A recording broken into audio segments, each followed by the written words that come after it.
Damos la bienvenida a todos los amigos que nos siguen desde distintas latitudes y continentes, a los nuevos suscriptores y a los grupos de extensión universitaria del Instituto Psicoanalítico de Salamanca.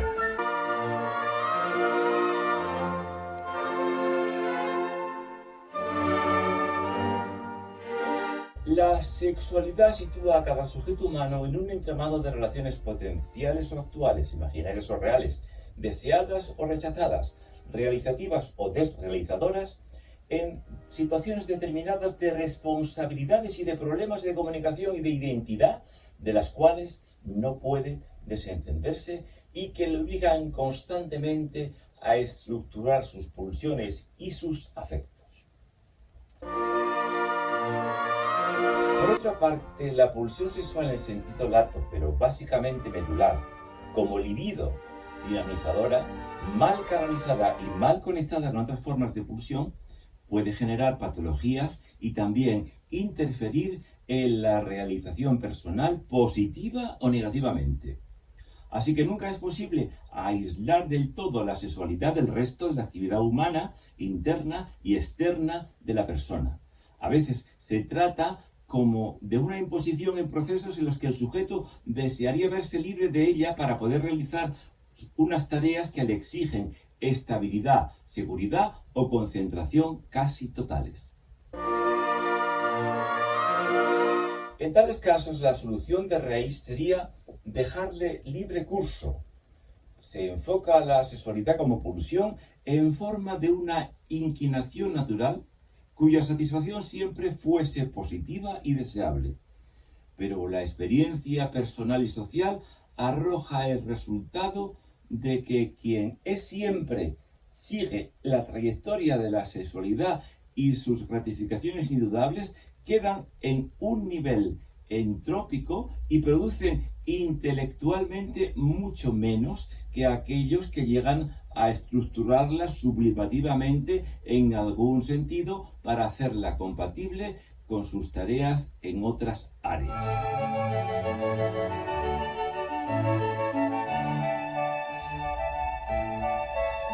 Regirse preferentemente por el principio del placer cuando no desestabiliza la personalidad, por lo menos la angosta en sus intenciones, y acaba polarizándola cíclicamente en torno a su gusto, lo cual disminuye automáticamente su capacidad de entrega, de apertura altruista a los otros y la disciplina mínima que todo trabajo requiere. Lo dosificado ayuda, pero lo indiscriminado desarticula. Y se ha comprobado finalmente que todo incremento del erotismo en la vida de las personas incrementa a su vez el consumo y la afición al gasto, tal vez al lujo y a la ostentación, con lo cual se crea la servidumbre suplementaria de los objetos. Todo esto demuestra que si bien la sexualidad obedece a una pulsión enteramente natural y se haya dinamizado por ella, las consecuencias de una permisividad desestructurada en su satisfacción ya dejan de ser naturales, como también sucede con otras pulsiones básicas como serían la agresividad, la posesividad, la mutabilidad o el narcisismo. La naturaleza de la especie humana no implica una autorregulación automática. Naturalmente puede algún individuo humano optar por existir intensamente erotizado y en el que solo se tienda verdaderamente en serio a la máxima gratificación sexual. Pero este modo de existir siempre será el resultado de una opción. Nunca es algo que forzosamente derive de la naturaleza del hombre. Y le creará al sujeto dificultades en sus relaciones genuinamente humanas, de colaboración laboral y de amor intersexual, y disminuirá su capacidad de creación productiva, pues toda su energía libidinal se polariza y vaciará en el goce entrópico del sexo.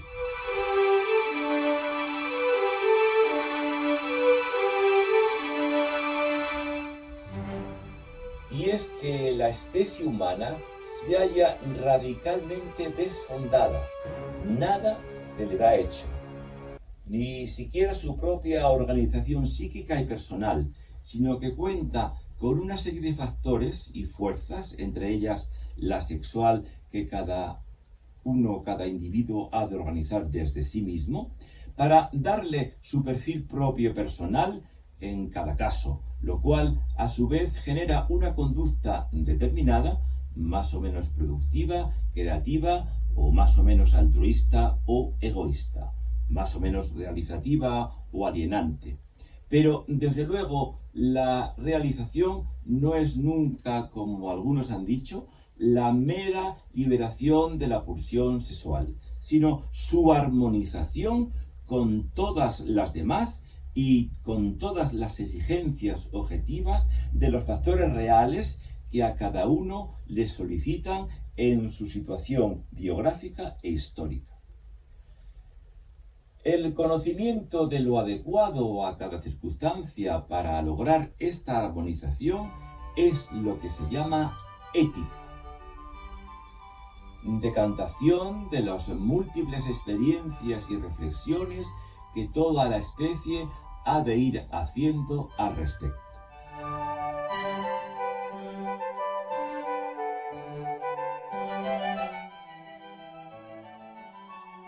La ética no es un conjunto de preceptos. Algunos falsamente suponen que las llamadas normas son formulaciones artificiales, lógicas y abstractas para dar expresión al resultado de esas experiencias y reflexiones de toda la especie en su historia. Los problemas éticos se plantean al tener que discernir entre las diversas normas que en cada caso han de armonizarse y que entre sí parecen contrarias. A esta ética se le deduce el conocimiento de las exigencias objetivas de cada situación, la denominada ética autógena. Desde luego no hay ni puede haber una ética autónoma, pues nunca la ley que según Immanuel Kant se da la conciencia a sí misma es autónoma, sino que ha de obedecer a exigencias objetivas ajenas, por lo tanto, y lo que la conciencia ha de describir es lo que estas exigencias heterónomas le toca atender en cada caso. Las personas más jóvenes pueden suponer que la vida es gozo y búsqueda de gozo, y que el goce o el placer carece de estas consecuencias, pero al pasar la barrera de los 30, empieza a comprobar que nada queda sin consecuencias sociales y que todo lo que se desea exige un precio.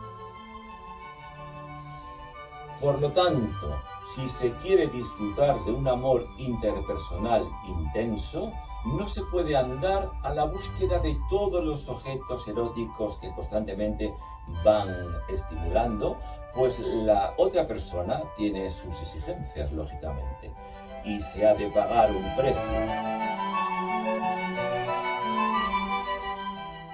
Hay sujetos, precisamente los más polarizados en el placer, que pretenden ser queridos incondicionalmente por su o sus parejas, sin limitar ellos mismos sus propias apetencias de otros objetos eróticos, con lo cual imponen a su pareja un trato obviamente injusto.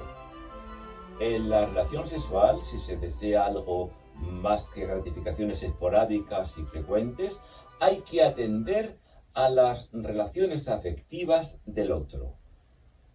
Un sujeto puede utilizar como objetos eróticos toda clase de personas, pero si está por vivir así, ha de resolverse a pagar el precio de ser a su vez utilizado como tal por los demás. Y entonces hay que escoger entre dos tipos de gratificación sexual. Una, la del amor de la pareja, y dos, la de la aventura libre y frecuente.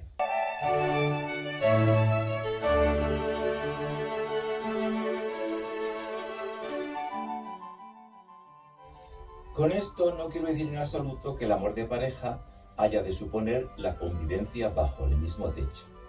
Esto es una costumbre históricamente consagrada y de raíz económica y patriarcalista, según la cual la mujer era propiedad del hombre y pertenecía a su ajuar.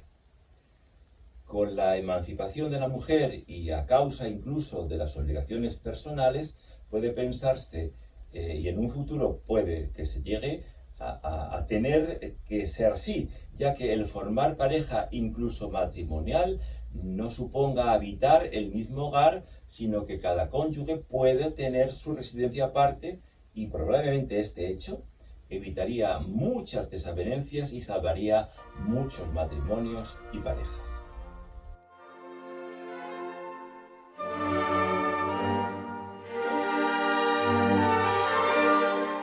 De hecho, en muchas culturas, las islas d'Orléans de Poo, en Ghana o en el Orinoco, la familia se organiza de otra manera, completamente distinta.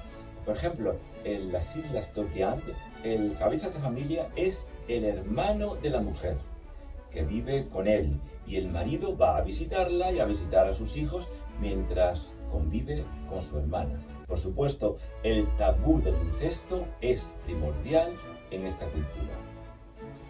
En las islas de Boo es la suegra el cabeza de familia que vive con su hija y el marido merodea en torno a la casa para que la suegra le permita estar con su mujer.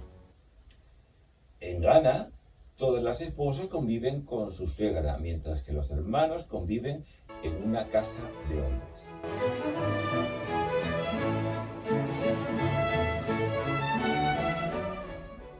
Esta casa de hombres en la Melanesia corresponde solo a los solteros y sus mujeres le llevan la comida y pasan a estar con él.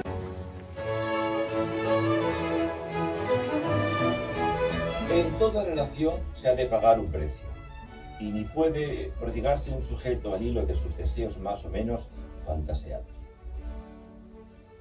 El mayor riesgo de la pulsión sexual es su unión o simbiosis con la fantasía, como el Bosco expresó muy bien en el Jardín de las Delicias.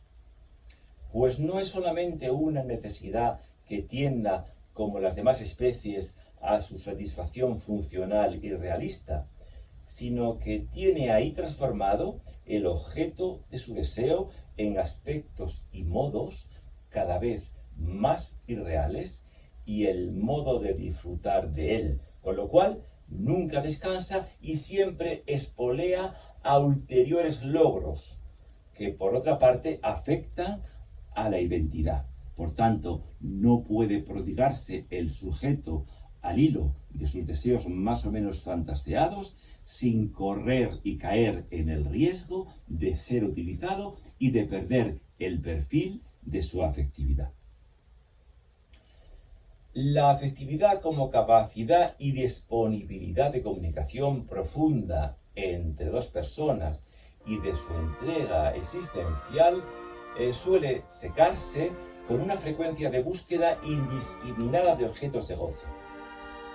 Se ve pues que quien opta por una vida prevalentemente orientada hacia el placer y la pulsión sexual liberada, es decir, no sometida a la estructuración de acuerdo con un principio de realidad social, lleva indefectiblemente a ello, si no llega a cuajar un amor interpersonal exigente. Lo único que es claramente perjudicial para la pulsión sexual y para la economía de la persona es la represión, que hemos estudiado en capítulos anteriores. Y no solo interviene el factor sexual en las relaciones interpersonales, lo cual es bastante comprensible, sino también, y hasta más visiblemente, las relaciones con las cosas y con los objetos interpersonales, por lo que tienen de fetichista o de significado remotamente genital, o por lo que la fantasía inconsciente asocie a ellos satisfacciones narcisistas, objetos del deseo y posibilidades de afirmación de tendencias ocultas o reprimidas. El fracaso de la realización puede consistir en tres deficiencias fundamentales. Primero, deficiencia de energía represada, reprimida o mal canalizada que no fluye y no puede alimentar una conducta operante. Segundo, déficit de apertura a los procesos reales y objetivos, de modo que una energía libre y activa se pierde en lo inobjetivo y fantástico. Y tercero, el déficit del poder de densificar la acción misma que no llega a perfilarse en una personalidad concreta. Y en este caso, el sujeto no actúa desde sí mismo, sino mediatizado por modelos de personalidad social ajenos a él. La sexualidad puede interferir y perturbar la realización propia por más y por menos.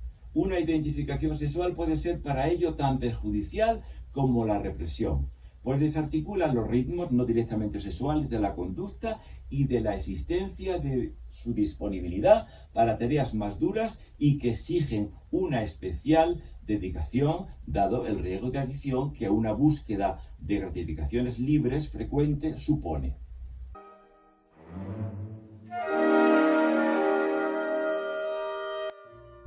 La especie humana se da claramente una actividad sexual con ritmo creciente y estimulada además por la fantasía, y no es lo más apto para que el sujeto humano despliegue todas sus posibilidades existenciales y productivas en estas situaciones.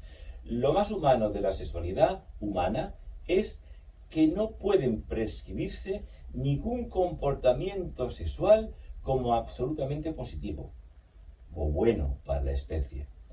Y todo comportamiento llevado a su extremo presenta el riesgo de deshumanizarse y a la vez de deshumanizar tanto la libertad como la represión, deshumanizar por lo menos la relación con el otro, y así habrá individuos que apenas necesitan actividad sexual dado su comportamiento, su temperamento o su ocupación y su modo de integración, y otros en cambio a los que la actividad sexual tenga mucha importancia. No puede establecerse antropológicamente un estilo ni unas pautas generales que sirvan a todos los seres humanos y en todos los tiempos para regular su economía sexual. Cuestiones de temperamento, de modos de vivenciarse y de índole del trabajo u ocupación exigen o aconsejan comportamientos sexuales distintos, aún prescindiendo de lo que la especie humana exige como tal y de los límites que pueda imponer a las demasías de la fantasía.